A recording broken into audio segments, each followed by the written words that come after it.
এই সংসারে এমন অনেক ব্যক্তি আছেন যারা নিজেদের প্রসন্নতার জন্য স্বার্থপরতার সীমা পার করে যেতে পারেন। নিজে সুখ লাভ করার জন্য অন্যকে দুঃখ দিতে পারেন। ওনাদের কারোর প্রতি কোনো টান নেই, না সমাজের প্রতি, না আপনজনদের প্রতি, না ঈশ্বরের প্রতি। এবার দেখুন, মানুষ যদি কাউকে ভয় নাও পায়, তাও নিজের কর্মের কথা মনে করে অবশ্যই ভয় পাওয়া উচিত। কারণ আপনি যা কর্মই করুন তার ফল নিজে থেকে আপনার কাছে আসবেই, নিশ্চিত রূপে আসবে। তার থেকে আপনি পালাতে পারবেন না। কেউ নিজের কর্মফলের হাত থেকে বাঁচতে পারে না। স্বয়ং মহাদেবকেও ওনার কর্মফল ভোগ করতে হয়েছিল। উনি কিছু না ভেবেই ভস্মাসুরকে বর দিয়েছিলেন। তার পরিণামস্বরূপ যেটা হলো যে ওই ভস্মাসুর, যাকে মহাদেব বরদান করেছিলেন, তার হাত থেকে নিজের প্রাণ বাঁচিয়ে ওনাকে পালাতে হলো। এই সংসারে এমন কেউ নেই যে নিজের কর্মফলের হাত থেকে বাঁচতে পারে। সবসময় এটা ভেবে দেখুন যে কর্মটা আপনি করছেন সেটা শ্রেষ্ঠ কি না। এমন কর্ম করুন যেটা আপনাকে জীবনে এগিয়ে নিয়ে যাবে। নিজেকে সৎ পথে রাখুন, কিন্তু এটাও সুনিশ্চিত করুন যে জীবনে যে কর্ম আপনি করছেন তাতে অন্য ব্যক্তির উপর কি প্রভাব পড়ছে, তাতে উনি দুঃখ পাচ্ছেন না তো। যদি আপনি যা করছেন তাতে সবার মঙ্গল হয়ে থাকে, তাহলে আপনার কাউকে ভয় পাওয়ার কোনো প্রয়োজন নেই। না কালকে ভয় পাবেন, না মহাকালকে। আসুন আমার সাথে ভালোবেসে বলুন, রাধা রাধা। জীবনে যখনই আমরা কোনো বিশেষ মানুষের সাথে পরিচিত হই, তখন তার ব্যক্তিত্বের বিষয়ে আমাদের একটি নিজস্ব দৃষ্টিভঙ্গি তৈরি হয়। তা সে ভালো হোক বা মন্দ, আমরা নিজেদের দৃষ্টিভঙ্গি, নিজেদের ধারণা বানিয়ে ফেলি। কিন্তু আপনি কি নিশ্চিত রূপে বলতে পারেন যে এই যে আপনার দৃষ্টিভঙ্গি, সেটাই সেই ব্যক্তির পূর্ণ সত্য, সেই ব্যক্তি সত্যি সেরকমই? না, আপনি সেরকম বলতে পারেন না। কারণ যে কোনো মানুষের একটি চরিত্র, একটি ব্যক্তিত্ব অনেক বছর ধরে তৈরি হয়, অসংখ্য অভিজ্ঞতা লাভ করার পরে তৈরি হয়। আপনি একদিনে বুঝতে পারবেন না যে সেই ব্যক্তি কেমন। এই ভুলটাই বেশিরভাগ মানুষ করে ফেলেন। কিন্তু যদি সত্যি কোনো মানুষকে বুঝতে চান, তাহলে একটু সময় দেওয়া খুব প্রয়োজন। সবার আগে প্রথম আলাপে সেই ব্যক্তি তো এটাই বোঝাবে যে সে কতটা শ্রেষ্ঠ, কিন্তু সে কতটা গুণী বা কতটা অপগুণী, এটা বোঝার জন্য আপনাকে সেই ব্যক্তির কাছাকাছি থাকতে হবে। তিনি কতটা অহংকারী বা কতটা সজ্জন, সেটা বোঝার জন্য আপনাকে সেই ব্যক্তিকে সম্মান দিয়ে দেখতে হবে। সেই ব্যক্তি কতটা লোভী বা কতটা সরল, সেটা বোঝার জন্য তাকে ধন দিয়ে দেখতে হবে। সেই ব্যক্তির কতগুলো খারাপ গুণ আছে, সেটা বোঝার জন্য সেই ব্যক্তিকে স্বাধীনতা দিয়ে দেখতে হবে। তবেই তাকে আপনি বুঝতে পারবেন। যে কোনো মানুষকে বোঝা, তার ব্যক্তিত্ব বুঝে ওঠা এতটা সহজ কাজ নয়। যতক্ষণ কোনো ব্যক্তির ব্যক্তিত্ব সম্পর্কে স্পষ্ট ধারণা না হয়, ততক্ষণ সেই ব্যক্তির সাথে সম্পর্কে অগ্রসর হওয়া উচিত হবে না। আসুন আমার সাথে ভালোবেসে বলুন, রাধা রাধা। এই সংসারের দুটি সবথেকে শক্তিশালী শব্দ হলো নীরবতা এবং প্রসন্নতা।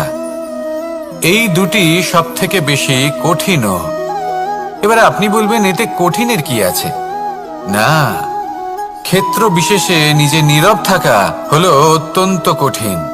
আর তার থেকেও বেশি কঠিন হলো বিকট পরিস্থিতিতে নিজেকে প্রসন্ন রাখা। কিন্তু যদি আপনি এটা শিখে যান, তাহলে এই নীরবতাই আপনাকে জীবনে অনেক বড় বড় সমস্যার হাত থেকে বাঁচাবে। এই প্রসন্নতা আপনাকে বিকটতর পরিস্থিতি থেকে বেরিয়ে আসতে শক্তি যোগাবে। তাই এই গুণ আত্মসাৎ করুন আর আমার সাথে ভালোবেসে বলুন, রাধা রাধা। আমরা সবাই জীবনে কামনা করি। কেউ ধন সম্পত্তির কামনা করি, কেউ ভালোবাসার, কেউ বন্ধুদের, কেউ নাম খ্যাতি আদি ইত্যাদি। এগুলো লাভ করার জন্য আমরা চেষ্টা করতে থাকি, পরিশ্রম করতে থাকি। কিছু সময় পরে অর্জনও করে ফেলি, কিন্তু সবকিছু অর্জন করার কিছু সময় পরে এরা রুষ্ট হয়ে যান, আমাদের থেকে দূরে চলে যান বা আমাদের থেকে কেড়ে নেওয়া হয়। এমনটা কেন হয়? এমনটা এই কারণে হয় কারণ মানুষের একটা দুর্বলতা আছে। কোনো কিছুই অর্জন করার পরে আস্তে আস্তে সে তার মূল্য, তার গুরুত্ব ভুলে যায়, তার জন্য চেষ্টা করা ছেড়ে দেয়। আর এটাই হলো সবথেকে বড় সমস্যা। ঠিক যেমন কোনো ব্যক্তি যিনি ধন অর্জন করতে চান তার জন্য কঠিন পরিশ্রম করেন, হয়তো ধন অর্জন করেও ফেলেন, তারপর আস্তে আস্তে ওই ধনের মূল্য ভুলে যান, উচিতভাবে তা প্রয়োগ করেন না, আস্তে আস্তে তার ধন তার সঙ্গ ত্যাগ করে দেয়, সমস্ত পরিশ্রম ব্যর্থ হয়ে যায়। সেই জন্য মনে রাখবেন, এই সংসারে কিছু অর্জন করা অত্যন্ত কঠিন ব্যাপার, কিন্তু তার থেকেও বেশি কঠিন হলো সেটা নিজের সাথে ধরে রাখা। তাই জীবনে যখনই আপনি কিছু অর্জন করবেন তার গুরুত্বটা বুঝুন, আর তারপরে সময় সময় তার মূল্য নিজেকে স্মরণ করাতে থাকুন। কৃতজ্ঞ থাকুন যে আপনার পরিশ্রম আপনাকে এই ফল দান করেছে, আর চিরকাল পরিশ্রম করুন, তবেই আপনি যেটা লাভ করেছেন সেটা আপনার কাছে থেকে যাবে। আসুন আর আমার সাথে ভালোবেসে বলুন, রাধা রাধা। এই সংসারে আপনার সবথেকে বড় বন্ধু কে? কেউ বলবেন ছোটবেলার বন্ধুরা, কেউ বলবেন মাতা পিতা, কেউ বলবেন ঈশ্বর। এবারে বলুন যে এই সংসারে আপনার সবথেকে বড় শত্রু কে? কেউ বলবে আপনার বিরোধী, সেই ব্যক্তি যে আপনাকে হিংসে করে, বা আপনার নিজের অহংকার, আপনার কুকর্ম।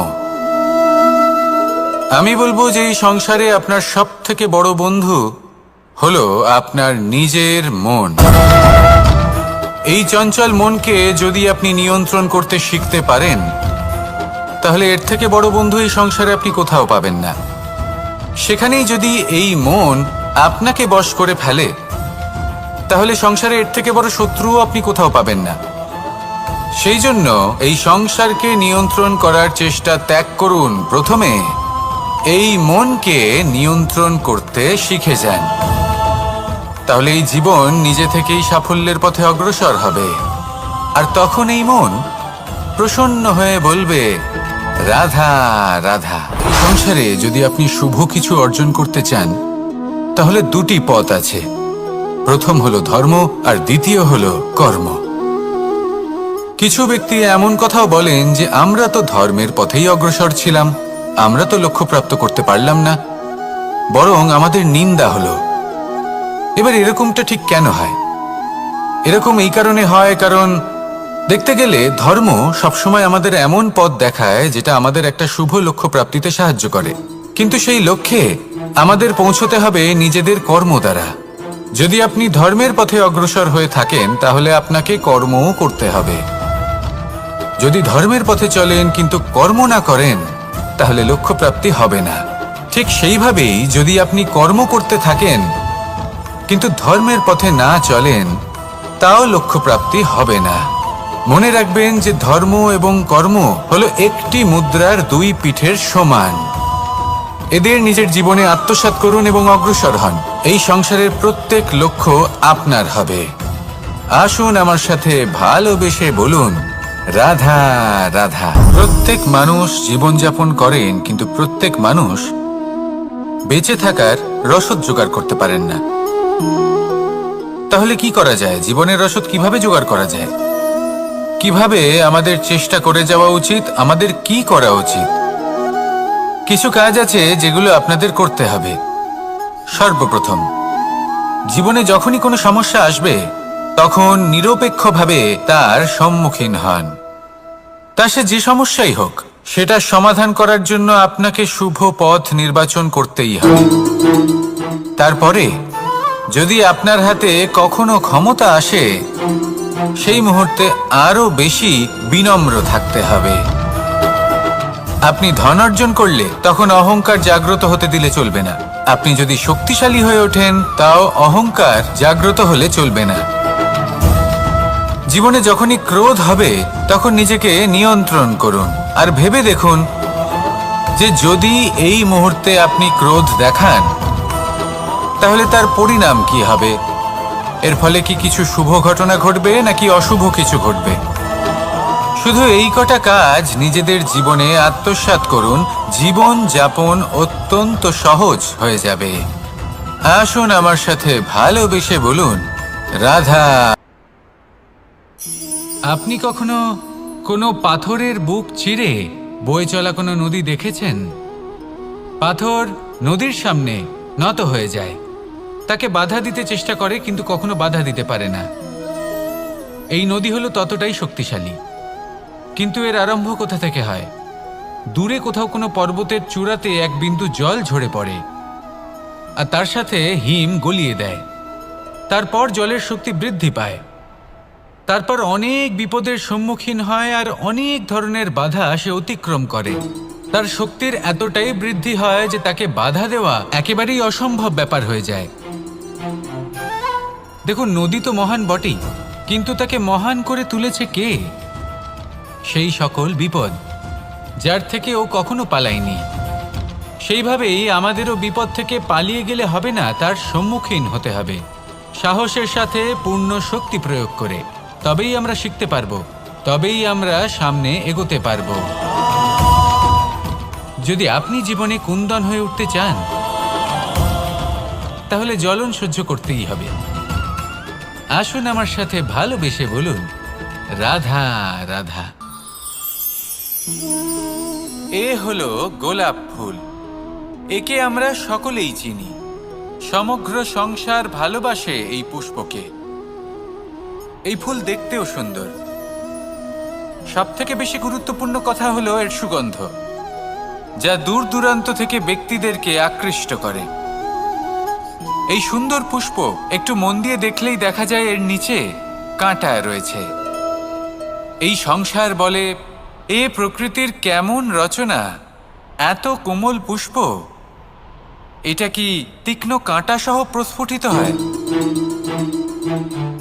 এটাই হলো জীবনের সত্য। আমাদের অন্তরের সদ্গুণ, সেগুলিও এই ফুলের মতোই সুন্দর। সংসার এর সৌন্দর্য দেখতে পায়, এর সুগন্ধ চতুর্দিকে ছড়িয়ে পড়ে। কিন্তু এই সদ্গুণ জাগ্রত করে তোলার জন্য কঠোর পরিশ্রম করতে হয়, প্রতিনিয়ত চেষ্টা করে যেতে হয়। তাই জন্য যদি আপনি জানেন আপনার পথ উচিত কিন্তু তা কাঁটায় পরিপূর্ণ, তাহলে থামবেন না, চলতে থাকুন। একবার যদি অন্তরের সদ্গুণ জাগ্রত হয়, তাহলে এই সংসার এর সৌন্দর্য দেখবে আর সুগন্ধে আকর্ষিত হয়ে আপনার কাছে আসবে। এই মন, এই জীবন প্রসন্ন হয়ে বলবে, রাধা রাধা। মোহনের বাঁশির এই সুর, এই সঙ্গীত কার না পছন্দ হয়? সবারই খুব ভালো লাগে। এবার এই সুর আসে কোথা থেকে? কেউ বলবেন কৃষ্ণের হৃদয় থেকে। সত্য কথা, এই সুর হৃদয় থেকে নির্গত হয় এবং প্রকট হয় এই বাঁশি থেকে। এই বাঁশিটাকে দেখুন, এই ছিদ্রগুলি দেখুন, প্রত্যেকটা সুর থেকে নিজস্ব একটা স্বর নির্গত হয়। এবার যে ব্যক্তি এই সমস্ত সুর এবং স্বর বুঝতে পারেন, এতে নিপুণ, তিনি এই বাঁশির দ্বারা যে সুর নির্গত করবেন তা তো মধুর অবশ্যই হবে। এবার জীবনের সাথেও কিছুটা এরকমই ঘটে। জীবনের কিছু নীতি থাকে, অর্থ, কুটুম্ব এবং আধ্যাত্মিক। যদি জীবনের প্রত্যেকটা মুহূর্ত সুখময় হয় এরকম আপনি চান, তাহলে এই তিনটি নীতিতে আপনাকে নিপুণ হতে হবে। কোনো একটি বিশেষ নীতির প্রতি যদি আপনি বেশি ঝুঁকে পড়েন, তাহলে বাকি দুই নীতি থেকে যা সুখ লাভ করা সম্ভব তা পারবেন না। ধন অর্জন করতে হবে পরিবারের জন্য, পরিবারের সুখ মনের শান্তির জন্য, মনে শান্তির প্রয়োজন মনের শুদ্ধতার জন্য। যখন এই মন শুদ্ধ হবে, জীবন শুদ্ধ হবে, পবিত্র হবে, সুন্দর হবে এবং ভালোবেসে বলবে, রাধা রাধা। জল, এ হলো জীবনের আধার, পঞ্চতত্ত্বের মধ্যে একটি, আর অত্যন্ত বিশেষ। এর থেকে অনেক বড় শিক্ষা পাওয়া যায়। এই জল, গন্তব্যের বিষয়ে এর স্পষ্ট ধারণা আছে। ও জানে ওর লক্ষ্য কি, আর প্রয়াস করে ততদূর সে পৌঁছেও যায়। এটি পর্বত থেকে বয়ে নিচে নেমে আসে, নদীর সাথে সমাহিত হয়ে তার সাথে বয়ে চলে, চিরসবুজ বনানী গড়ে তোলে, প্রাণীদের তৃষ্ণা নিবারণ করে, সামনে এগিয়ে চলে, মানুষের সাথে মিলিত হয়। যারা একে বাঁধের মধ্যে বেঁধে রাখতে চেষ্টা করে সে বন্দি দশাতেও থেকে যায়, মানুষের কল্যাণ করে।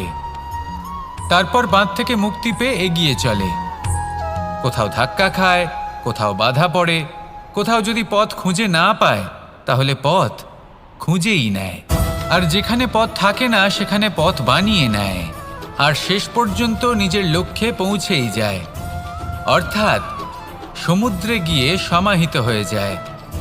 আমাদেরও কিছুটা এরকমই হয়ে উঠতে হবে। যেখানেই যাবেন সকলের কল্যাণ করুন, সামনে এগোন। আপনি কোথাও পড়ে গেলে, ধাক্কা খেলে আঘাত লাগবেই, উত্থান পতন লেগেই থাকে। সামনে এগোতে থাকুন। কোথাও পথ না পেলে তা খুঁজে নিন, কোথাও পথ না থাকলে তা বানিয়ে নিন।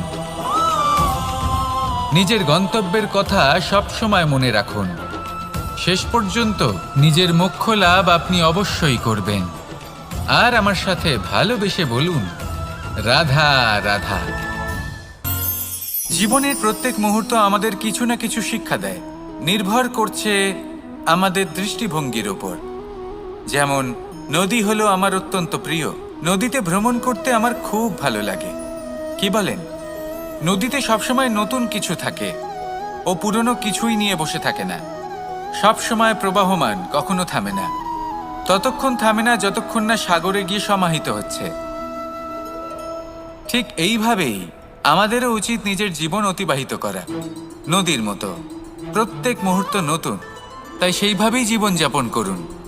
পুরনো কিছুই একত্রিত করে রাখবেন না, বিগত স্মৃতির মাঝে নিজেকে হারিয়ে ফেলবেন না। এই যে বর্তমান, এই যে মুহূর্ত, সেটাই হলো সর্বশ্রেষ্ঠ। এর মাঝেই জীবনযাপন করুন, নদীর মতো প্রবাহমান হতে শিখুন। আপনি শিখে গেলে তাহলে মনে রাখবেন, আমার আপনার মাঝে বিচরণ করতে বড়ই ভালো লাগবে। যে ব্যক্তি আনন্দের সাথে জীবনের প্রত্যেকটা মুহূর্ত অতিবাহিত করে কোনো চিন্তা ছাড়াই, প্রবাহমান হয়, কখনোই থামে না, যতক্ষণ না মুক্তি লাভ করছেন, এমন ব্যক্তির মধ্যেই রাধাকৃষ্ণ বসবাস করেন।